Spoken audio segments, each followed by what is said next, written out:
สวัสดีพี่นานานักตกปลาทุกท่านครับก็ยินดีต้อนรับเข้าสู่ช่องจริงนะครับวันนี้มาตกปลาหน้าดินนะครับที่หมายคลองระพีพัฒน์นะครับช่วงคลอง3นะครับแห่งคลองธรรมชาตินะครับหมายนี้ก็บรรยากาศร่มรื่นดีครับเหยื่อที่ใช้วันนี้เป็นเหยื่อบ่อยปลารวมนะครับ50 บาทครับน้าท่านใดได้เหยื่อก็เก็บไว้หน้าช่องเลยครับไปรับชมหมายนะครับสภาพบรรยากาศก่อนครับแล้วก็ไปรับชมความมันครับการตกปลา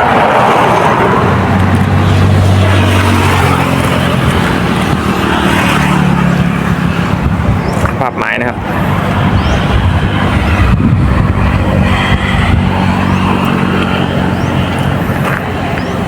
หมายร่มรื่นนะครับนี่ครับมีที่จอดรถได้ครับจอดรถริมทางได้เลยครับครับผม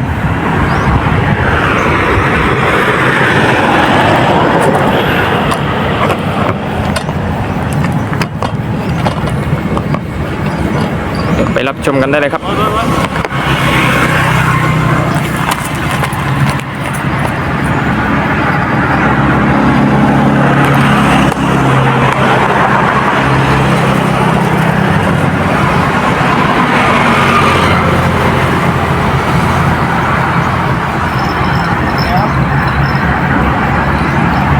ตะเพียนนะครับสวยครับ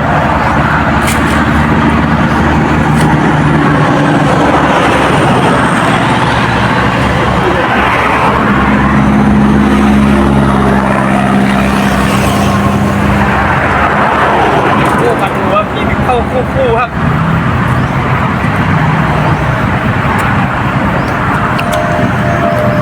เข้าคู่อย่างเดียวเลยครับใส่สวยมาได้ครับกินจัดนะครับ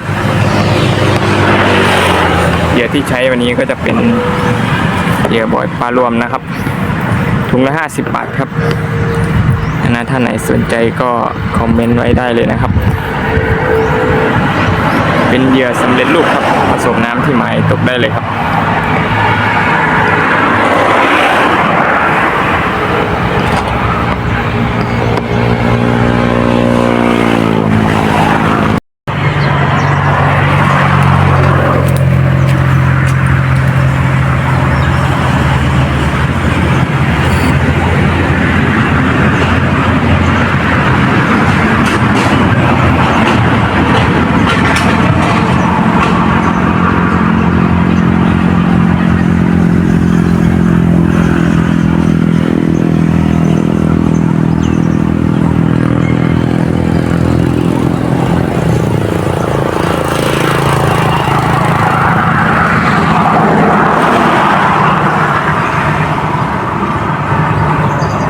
แต้มแรกเอาแล้วครับตะเพียนนะครับ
ไซส์ก็ได้อยู่ครับไซส์ปลาเค็มครับ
สวยครับ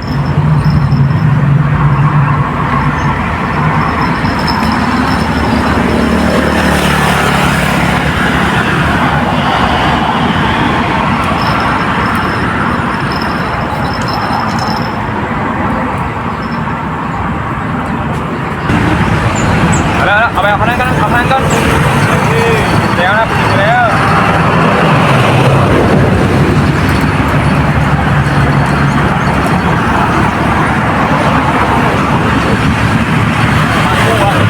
ประตูปนิมนะปนิม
นะครับ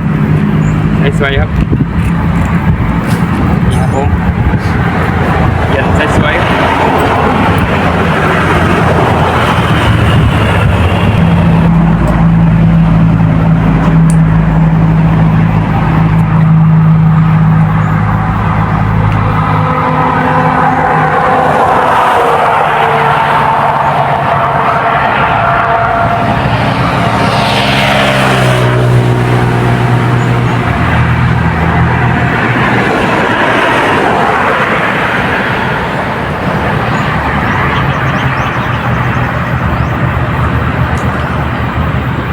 ปากกระมังมาแล้วครับมังมาแล้วเว้ยงี้เลยนี่ครับปากกระมังใสสวยครับ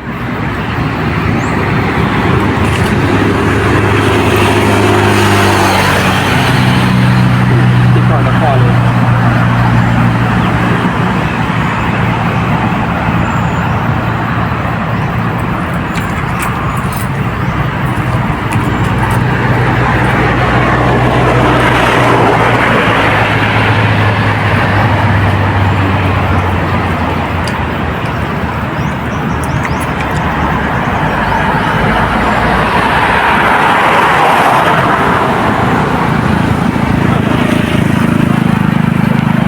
ปลานิลครับปลานิลคู่ครับ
เย็นนะครับสวยครับ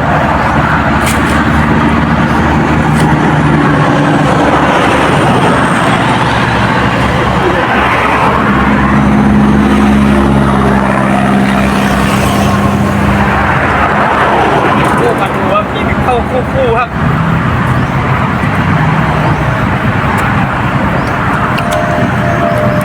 เข้าคู่อย่างเดียวเลยครับใส่สวยมาได้ครับกินจัดนะครับเหยื่อที่ใช้วันนี้ก็จะเป็นเหยื่อบ่อยปลารวมนะครับถุงละ50 บาทครับนะท่านไหนสนใจก็คอมเมนต์ไว้ได้เลยนะครับเป็นเหยื่อสำเร็จรูปครับผสมน้ำที่หมายตกได้เลยครับ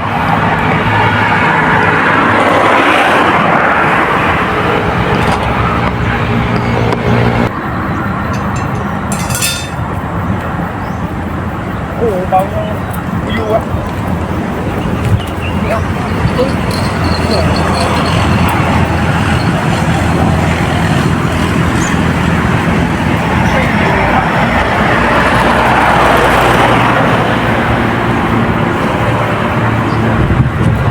ปัดจังปลาไม่มีนะปลาไม่ได้ขึ้น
ได้ครับ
ส่โบโบ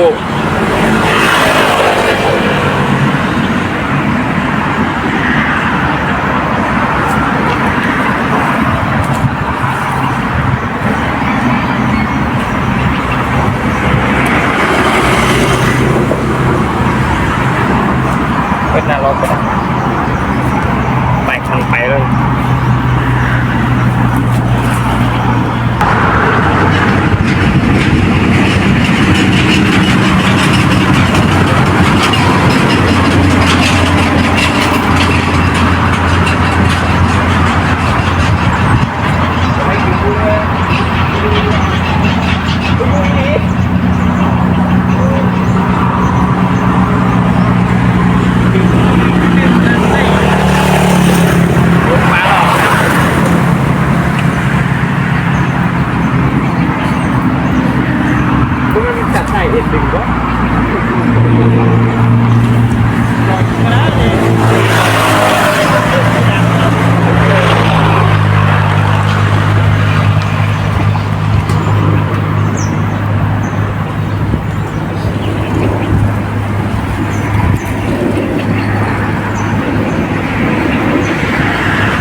ครับผม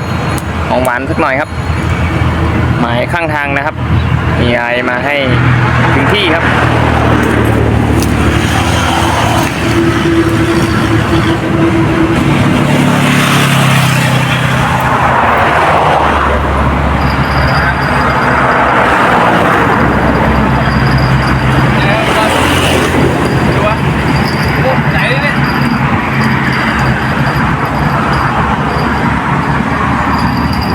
กดอ่ะ ดูเข้ามาเลยกระดิ่งดิโอ้ยกระดิ่ง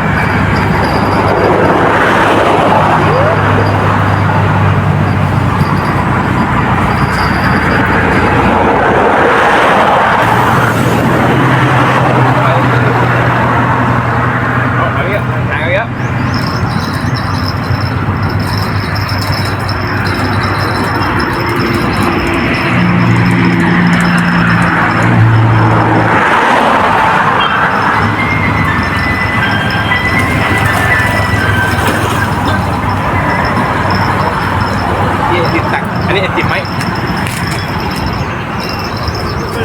ใส่เว้ยมาหมอกทางนำวะเฮ้ยพร้อมมันคือใส่หรอวะถ้าเป็นวิสานี่คือจะขาบโบะเลยเนี่ย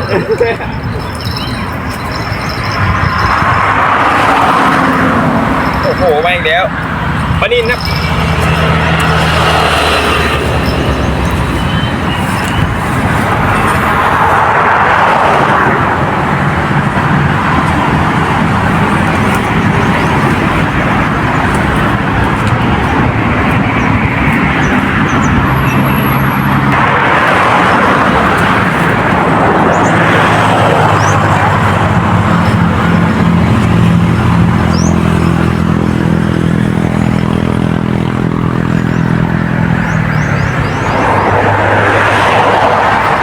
สวยครับ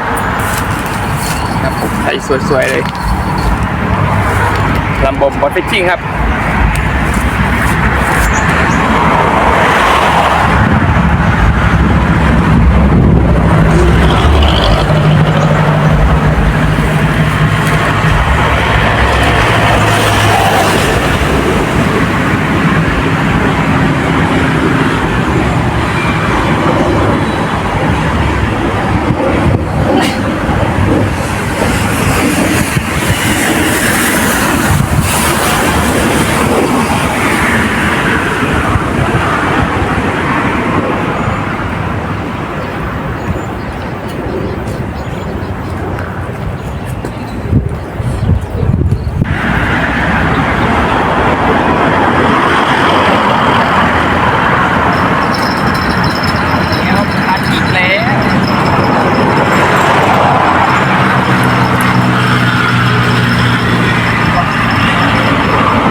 อ้มันติดอันนี้นี่ว่า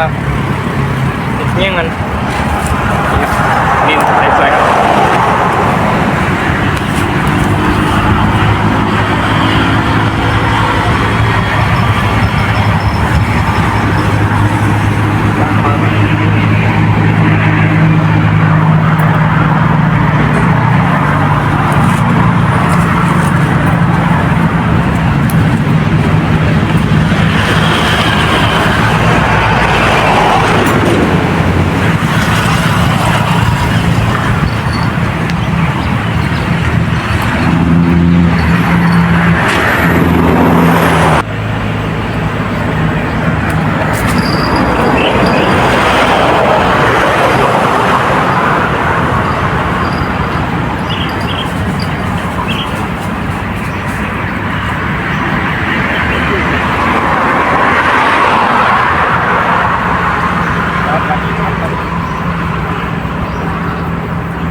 โอ้โห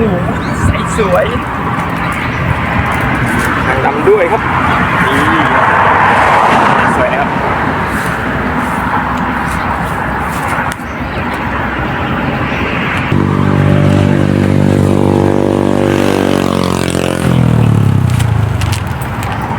ลำบมบอฟิชชิ่งครับนี่ใสสวยครับ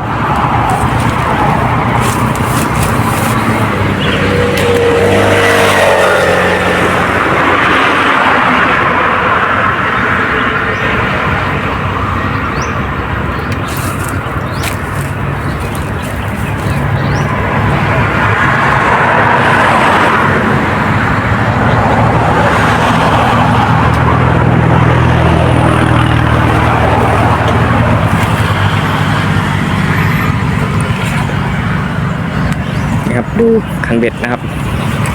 กินจัดนะครับใส่เหยื่อไม่ทันครับลำบมบอยฟิชชิ่งครับ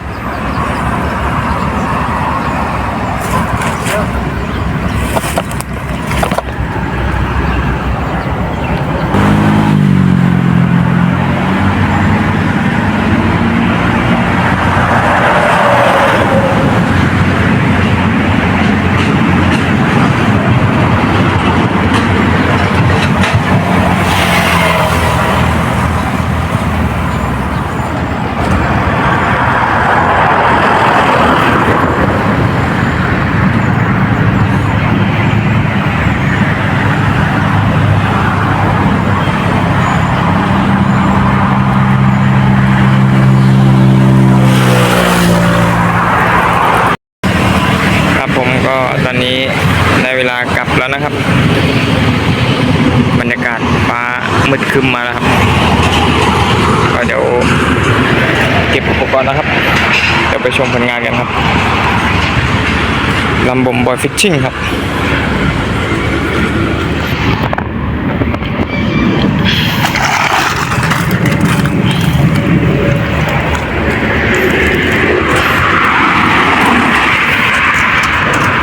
ก็ได้ทอดเลยครับหาแล้วนะครับผลงานลำบมบอยฟิชชิ่งครับของเราพี่พัดนะครับก็ได้เต็มครับ